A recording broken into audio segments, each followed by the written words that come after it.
बोलिए सांचे दरबार की जय हो जय हो। पांडे जी हमार पिया जी इलेक्शन में खड़ा रहे। अच्छा मुखिया के पद पर जय हो। अब जीत गईले। चर्चा होई तो उनका हाथ में कंगना पहनैली ह।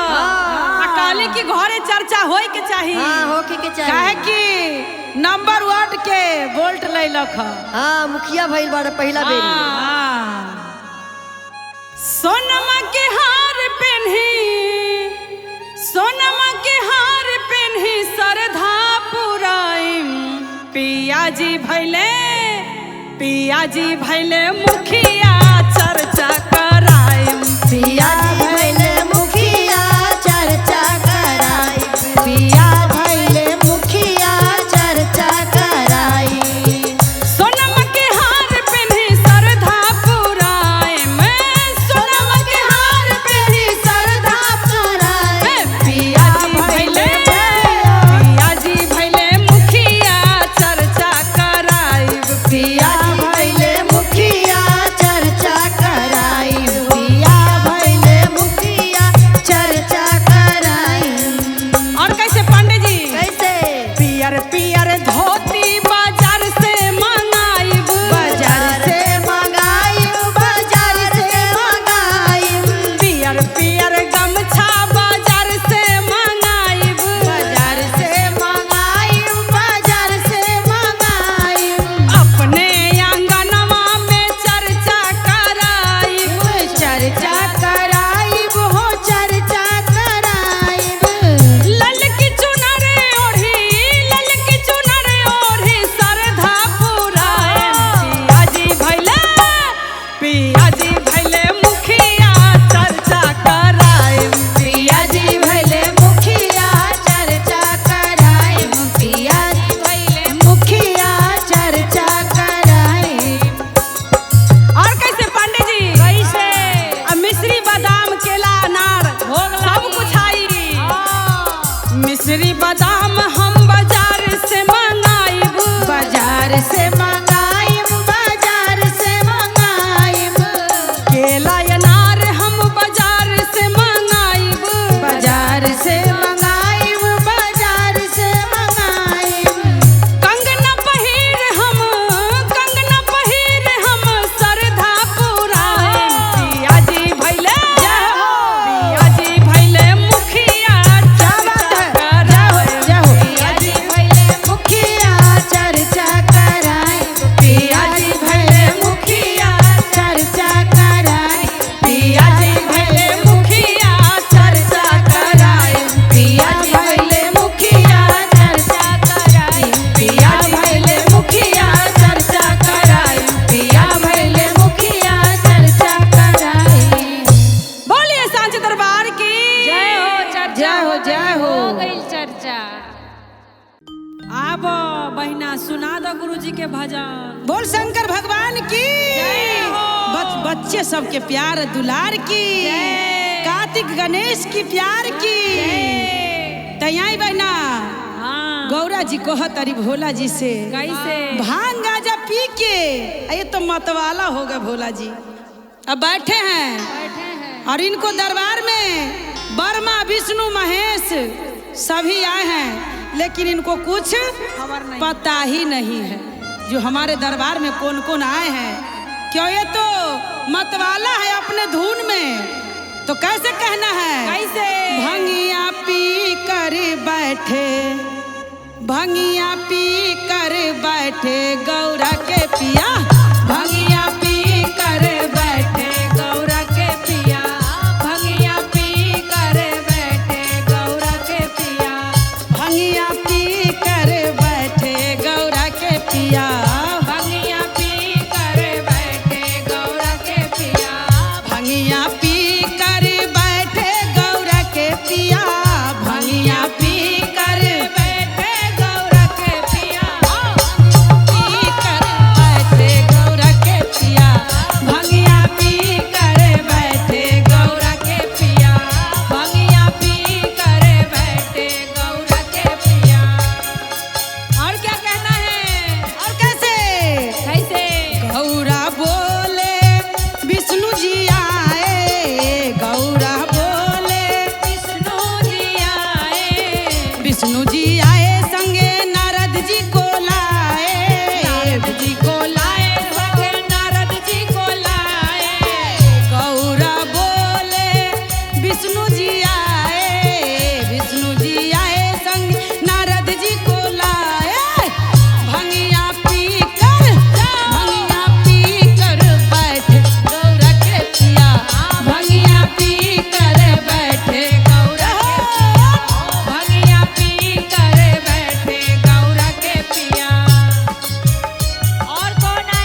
प्रेम से बोले शिव गुरु महाराज की, सच्चे दरबार की, दरबार की, गौरा मैया के प्यार की। तो यहीं आज हमारे आंगन में गुरु जी के दरबार लगे हैं और कैसे कहना है? कैसे? अरे मेरे अंगने में गुरु का दरबार है। मेरे अंगने में गुरु का दरबार है, मेरे अंगने में गुरु का दरबार है, में गुरु का दरबार है, मेरे अंगने में गुरु का दरबार है। मेरे अंगने में गुरु का दरबार है। जिसकी बीबी गौरा, जिसकी बीबी गौरा उसका भी बड़ा नाम है। जिसकी बीबी गौरा उसका भी बड़ा नाम है। डमरू के बजबैया, डमरू के बजबैया मादारी इसका नाम है। डमरू के बजबैया मादारी इसका नाम है। मेरे अंगने में गुरु का दरबार है, मेरे अंगने में गुरु का दरबार है, मेरे अंगने में। और कैसे? कैसे?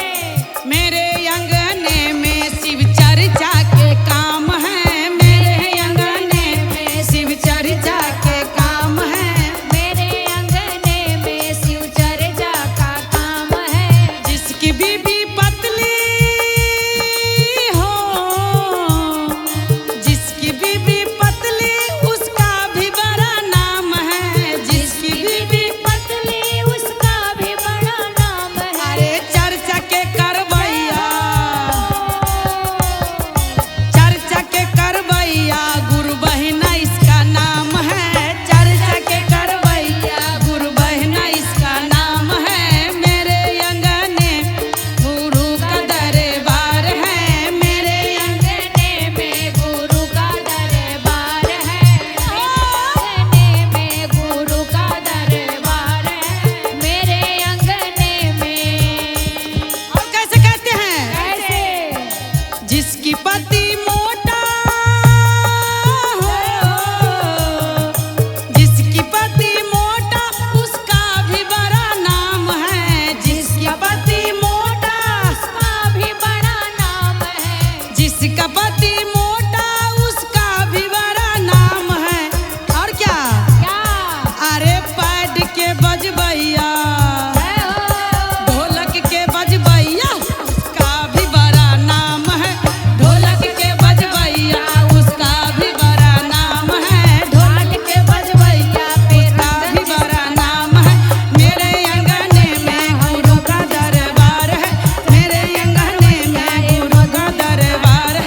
मेरे अंगने में गुरु का दरबार है। मेरे अंगने में बोल सच्चे दरबार की।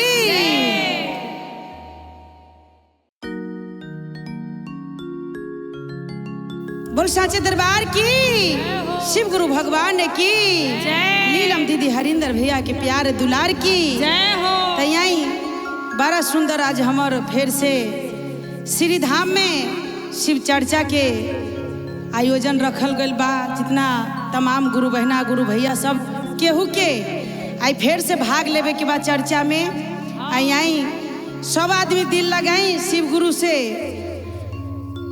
और हमारे नीलम दीदी हरिंदर भैया स्वर्ग के राजा हो गए।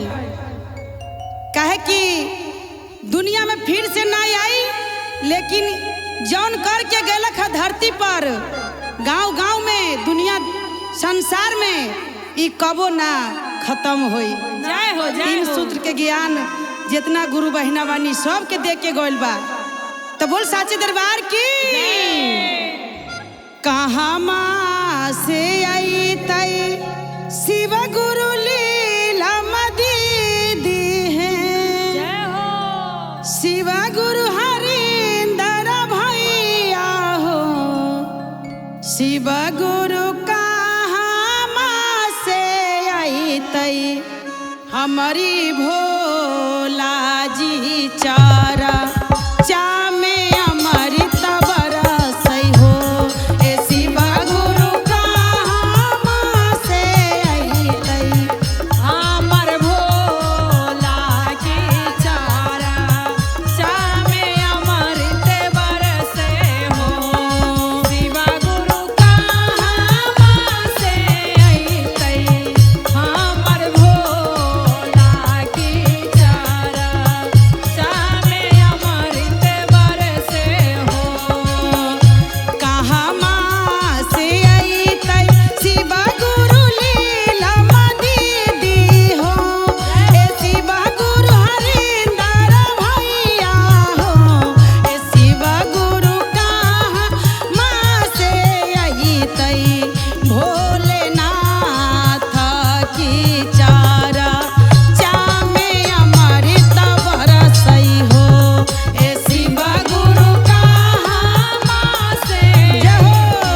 और दोबारा आने का कोई चांस नहीं है। तो क्या कहते हैं? स्वर्ग से आई तई मोरा हरिंदर भैया हो, ए शिवा गुरु लीला मदीदी हो, ए शिवा गुरु पार्वत से आई भोलेनाथ की चारा चामे अमृत बरसई हो, ए शिवा गुरु पार्वत से आई भोलेनाथ चारा चामे अमृत बरसे हो, रे शिवा गुरु पार्वत से आए भोलेनाथ की चारा चामे अमृत बरसे हो। क्या कह रहे थे?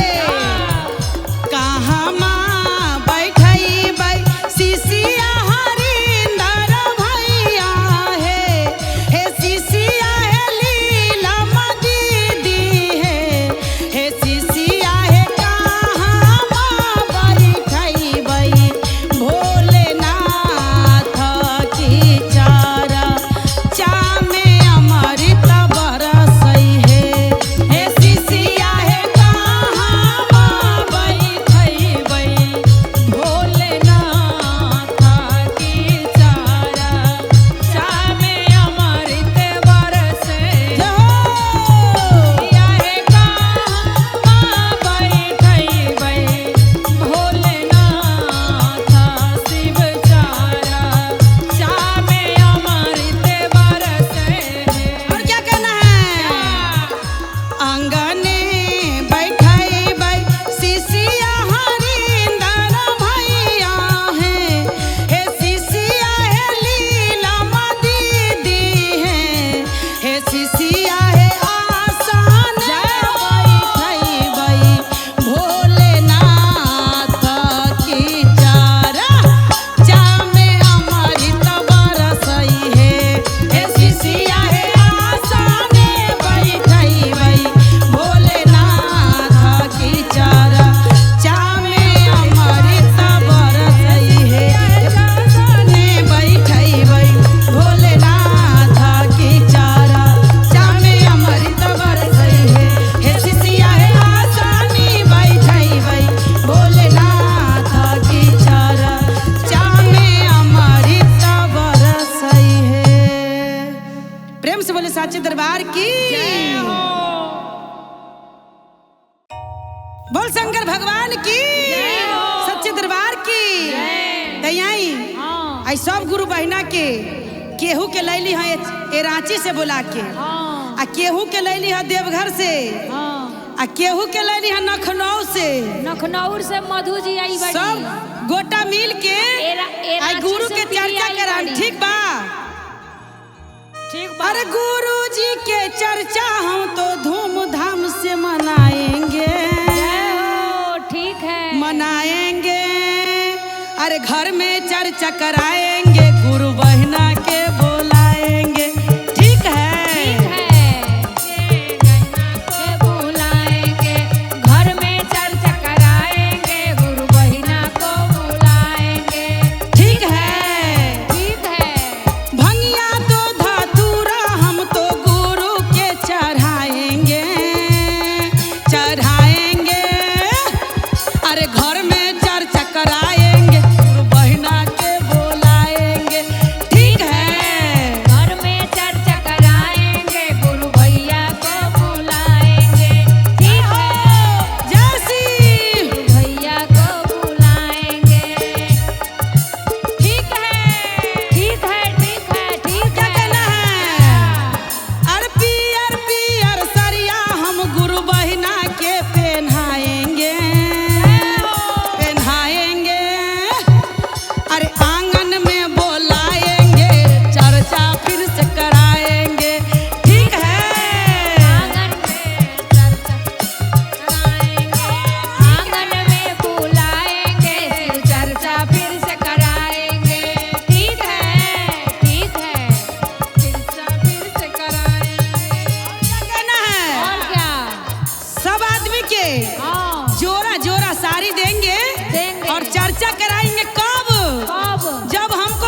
और क्या कहना है? क्या? अरे गोदी में जब बबुआ खेली चर्चा हम करवाएंगे, करवाएंगे। गुरु भैया के बोलाएंगे, उनका खूब कराएंगे। गुरु भैया के बोलाएंगे, चर्चा हम करवाएंगे। ठीक है, लाएंगे चर्चा हम कराएंगे, भैया को बुलाएंगे, चर्चा हम कराएंगे। जैसी बाबा। बोल बा। और क्या कहते हैं भैया? क्या? देवघर सबको ले जाएंगे, धूमधाम करवाएंगे, करवाएंगे। गुरु भैया के बोलाएंगे, चलो हम चरवाएंगे। गुरु भैया के बोलाएंगे, चलो हम चरवाएंगे। गुरु भैया के बोलाएंगे, चर्चा हम करवाएंगे। गुरु भैया के बोलाएंगे, चर्चा हम करवाएंगे। गुरु भैया के बोलाएंगे, चर्चा हम करवाएंगे। ठीक है ना? ठीक है। ठीक है। ठीक है।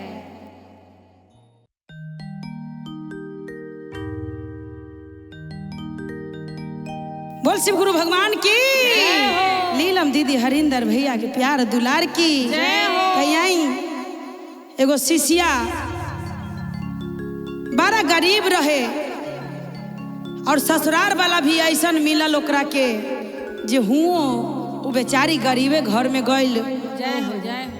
न नहिरे में बेचारी कबो सुख कर पायल आ न ससुरारे में गेल तो उनका कबो सुख भइल।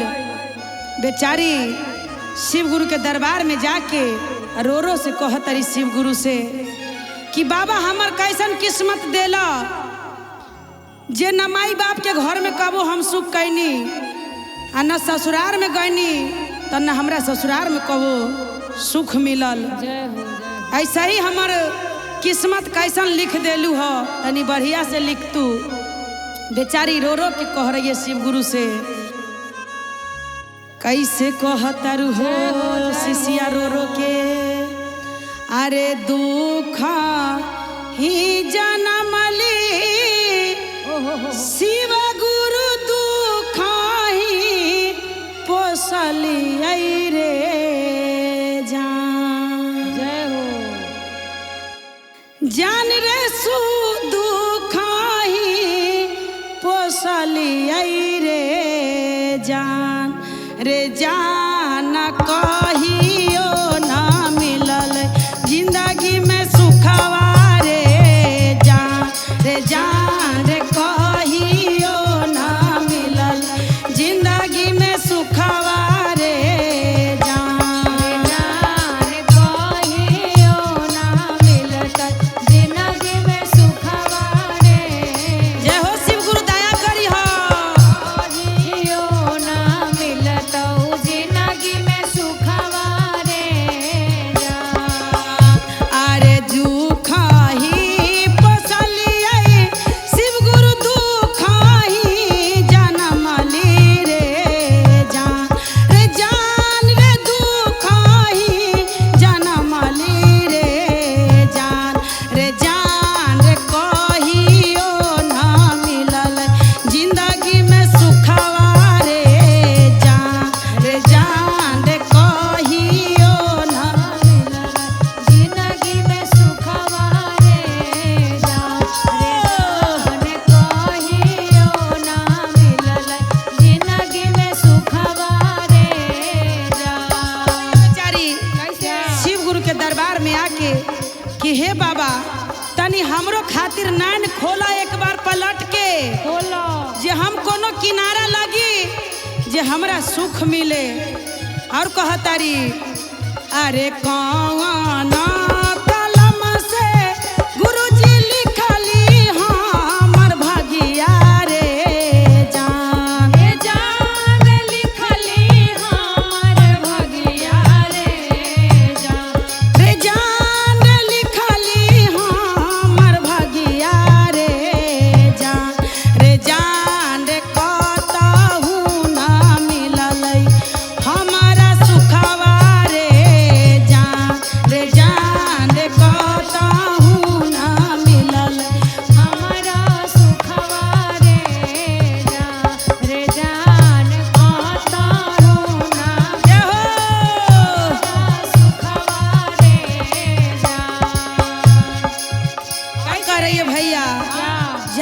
कह रही है सखी सहेली से, दुखबा के मारल शिव गुरु आइली ससुररिया रे जान, रे जान आइली ससुररिया रे जान, दुखबा के मारल ए शिव गुरु आइली ससुररिया रे जान, रे जान आइली ससुररिया रे जान, जान दुख ही ना शिववा संगे संगे आइलै रे जान, रे जान दुख ही सुकुनमा संगे संगे आइलै रे जान, रे जान दुख ही ना शिववा संगे संगे आइलै रे जान। तनी अच्छा लागत होई तो लाइक सब्सक्राइब जरूर करम दीदी सब, आ प्यार आशीर्वाद भरपूर बनाएम। और कह तारी कैसे के करा से कही आई शिव गुरु अपन दिल के बतिया रे जान, रे जान अपन दिल के बतिया रे जान, रे जान रे अपन दिल के बतिया रे जान, रे जान अपन दिल के बतिया रे जान, रे जान के ये हरतई हम रो विपतिया रे जान, रे जान के ये हरतई हम रो विपतिया रे जान, रे जान के ये हरतई हम रो विपतिया रे जान, रे जान के ये हरतई हम रो विपतिया रे जान। बोल सच्चे दरबार की।